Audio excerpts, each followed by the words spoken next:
وہ اپنے پسند کے مردوں کو اپنے قدموں میں سرنگوں کر کے عجیب سی لذت حاصل کرتی تھی۔ وہ ایک عالم کو اپنے اشاروں پر نچاتی چلی آئی تھی۔ مجھے بھی نچانے کی کوششیں کرتی رہی، لیکن میں نے اسے احساس دلا دیا کہ میں اسے دوستی کے رتبے سے گر کر اس کی غلامی قبول نہیں کر سکتا۔ بظاہر وہ ایک تصادم تھا، انا کے نشے میں چور، مرد و زن کا ہولناک تصادم۔ ویرا کے لیے وہ تجربہ انوکھا اور سنسنی خیز ثابت ہوا۔ اس نے سپر ڈال دی اور ہماری دوستی قربتوں کی ایک نئی راہ پر پروان چڑھنے لگی۔ وہ چڑھتے ہوئے خون کے جذبوں میں ڈوبی ہوئی ماضی کی کہانی تھی۔ کیف و سرمستی کا وہ دور گزر چکا تھا اور میں غزالہ کی زلف گرا کا اسیر ہو کر اس سے عمر بھر کے لیے پیما و وفا باندھ چکا تھا۔ لیکن ویرا ماضی کے منہ زور حوالوں سے کبھی کبھی میرے سر پر سوار ہو جاتی تھی۔ اسے دھتکارنا میرے بس سے باہر تھا۔ میں ایسے کمزور لمحوں میں ہمیشہ غزالہ سے شرمندہ ہونے لگتا تھا۔ غزالہ کو سب معلوم تھا۔ اس نے سوچ سمجھ کر میرا انتخاب کیا تھا۔ میری خوبیوں کے ساتھ وہ میری خامیوں کو بھی دل و جان سے قبول کر چکی تھی۔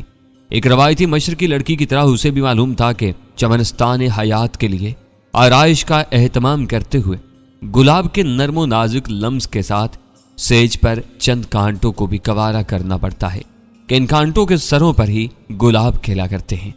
غزالہ کے کردار کی وہ عظمت اور بے نیازی میرے گرد ایک نادیدہ زنجیر بن چکی تھی۔ میں نے بے لگام ہونے کے بارے میں سوچنا ہی چھوڑ دیا تھا۔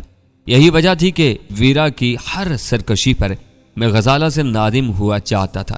ایک بڑے فیصلے کے بعد غزالہ کو خلوت کے چند لمحے فراہم کیے بغیر میرا لوٹ جانا اس کے ساتھ ظلم سے کم نہ ہوتا۔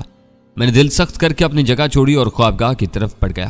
وہاں مجھے کوئی خاص کام نہیں تھا، لیکن اندر جا کر میں نے خود کو یوں مصروف کر لیا جیسے میں انہی کاموں کے لیے کمرے میں آیا تھا۔ میں سوچ رہا تھا کہ غزالہ میرے پیچھے پیچھے اندر آئے گی اور دروازہ بند کر کے اپنی بڑی بڑی غزالی آنکھیں میرے چہرے پر گاڑ کر بہت کچھ کہے گی، مگر کئی منٹ گزرنے کے باوجود وہ نہیں آئی۔ میری بے چینی بڑھنے لگی۔ آخر میں اسے پکارنے پر مجبور ہو گیا۔ غزالہ، ذرا یہ دیکھ لو کہ میرے سفر کی پیکنگ میں تمہیں کون سی ضروری چیزیں شامل کرنی ہے۔ میرا فکرہ مکمل ہونے سے پہلے وہ دوڑتی ہوئی کمرے میں آ گئی۔ اندر آتے ہی اس نے ہاتھ مار کر دروازہ بند کر دیا تھا۔ میری اور اس کی نگاہیں چار ہوئیں۔ کمرہ صاف پڑا ہوا تھا۔ میں نے پیکنگ کے لیے کچھ بھی نہیں نکالا تھا۔ وہ میری سب سے بڑی مزاج شناس تھی۔ کنہری پلکیں جھکا کر والیانہ انداز میں میرے بازو میں آ گئی اور میرے کشادہ سینے سے اپنا چہرہ رگڑنے لگی۔ میرے سارے اندیشے باطل ثابت ہوئے۔ ایک طویل رفاقت میں اس نے سفر کے بارے میں کوئی شکایت نہیں کی، لیکن میرے دل کے کسی دور دراز گوشے میں کہیں کوئی چور چھپا بیٹھا تھا۔ میں نے خود ہی اس کے سامنے وضاحتوں کا ایک طویل سلسلہ پیش کرنا شروع کر دیا۔ وہ بس ایک میٹھی اور دل نشیں مسکراہٹ کے ساتھ وہ سب سنتی رہی، جیسے کوئی فاضل جج کسی اناڑی ملزم کا صفائی کا بیان سن رہا ہو۔ میں 6 بجے وہاں سے نکلا تو اول خان تصاویر لے کر اپنی مہم پر روانہ ہو چکا تھا۔ سلطان شاہ کہیں غائب تھا۔ موقع دیکھ کر ویرا نے ڈرائنگ روم میں مجھے گھیر لیا۔ یہ تم نے کراچی سے نیو یارک تک الگ الگ سفر کی کیا رٹ لگا رکھی ہے؟ اس نے آنکھیں نکال کر سرگوشیانہ غراہٹ میں مجھ سے سوال کیا اور جواب سنے بغیر اپنا فیصلہ صادر کر دیا۔ میں لندن میں تمہارے ساتھ رکوں گی۔ ہم اجنبی بن کر سفر کر سکتے ہیں، لیکن ہماری پروازیں ایک ہی ہوں گی۔ تمہیں غزالہ کے جذبات کا ذرا بھی پاس نہیں ہے؟ میں نے ملامت بھر لہجہ پوچھا۔ پاس نہ ہوتا تو اس وقت تم سے چوری چھپے بات نہ کر رہی ہوتی۔ میں سمجھ گئی تھی کہ تم غزالہ کا دل رکھنے کے لیے ایسی الٹی سیدھے باتیں کر رہے ہو۔ وہ الٹی سیدھے باتیں نہیں تھیں۔ میں اب بھی یہی چاہتا ہوں، میں نے جھلا کر کہا۔ جھوٹ مت بولو، وہ نیچی آواز میں غرائی، میں تمہاری رگ رگ کو سمجھتی ہوں۔ یہ کہہ کر وہ تیزی سے اپنے کمرے کی طرف بڑھتی چلی گئی اور میں اسے غسیلی نظروں سے گھورتا رہ گیا۔ میں فلیٹ سے روانہ ہو کر نادرا کے گھر پہنچا تو اندھیرا پھیل چکا تھا اور شہر میں اسٹریٹ لائٹ روشن ہو چکی تھی۔ وہ دونوں اندھیروں کے استقبال کے لیے ایک مرتبہ پھر ڈرائنگ روم میں میز سجائے بیٹھے تھے۔ میں نے اندر قدم رکھتے ہی محسوس کیا کہ وہ دونوں آپس میں ہنس ہنس کر باتیں کر رہے تھے اور ان کے چہروں پر چھائی ہوئی خشونت دور ہو چکی تھی۔ میرے لیے یہ اچھی بات تھی کہ ان کی کھوپڑیاں ٹھنڈی ہو چکی تھیں۔ آؤ علی شیر آؤ، آج تم بھی ہمارے ساتھ شریک ہو جاؤ۔ مجھے دیکھتے ہی بدری نے بے تکلفی سے دعوت دی۔ ہمارا موڈ اچھا ہے، موسم بھی خوشگوار ہے، تم بھی خوشی مناؤ۔ خوشی کا تعلق آدمی کے اندر سے ہوتا ہے اور میں ہمیشہ خوش رہتا ہوں۔ خوشی کے اظہار کے لیے نشے میں دھت ہونا ضروری نہیں ہوتا۔ میں نے وہیں بیٹھتے ہوئے بے پرواہی سے کہا، زیادہ نہ لو تو ایک گلاس ہی لے لو، میرا دل خوش ہو جائے گا۔ رمیش یہ کہہ کر میرے لیے ایک خالی گلاس میں اسکاچ انڈیلنے لگا۔ اس کی توجہ گلاس پر مرکوز تھی۔ بدری نے سر ہلا کر مجھے آنکھ ماری۔ اس کا مطلب یہی ہو سکتا تھا کہ میں رمیش کی پیشکش مسترد نہ کروں۔ چلو یوں ہی صحیح، میں نے کہا، اب بچھڑے تو پھر ہم نہ جانے کب ایک دوسرے سے ملے۔ میں ایک آدھ روز میں بالائی علاقوں کے سفر پر چلا جاؤں گا۔ تم کب امریکہ جا رہے ہو؟ تمہاری تیاری مکمل ہوگی؟ بدری نے حیرت سے سوال کیا۔ جو مانی تھا، اس نے میرے فکروں میں پوشیدہ مفہوم فوراً ہی پا لیا تھا۔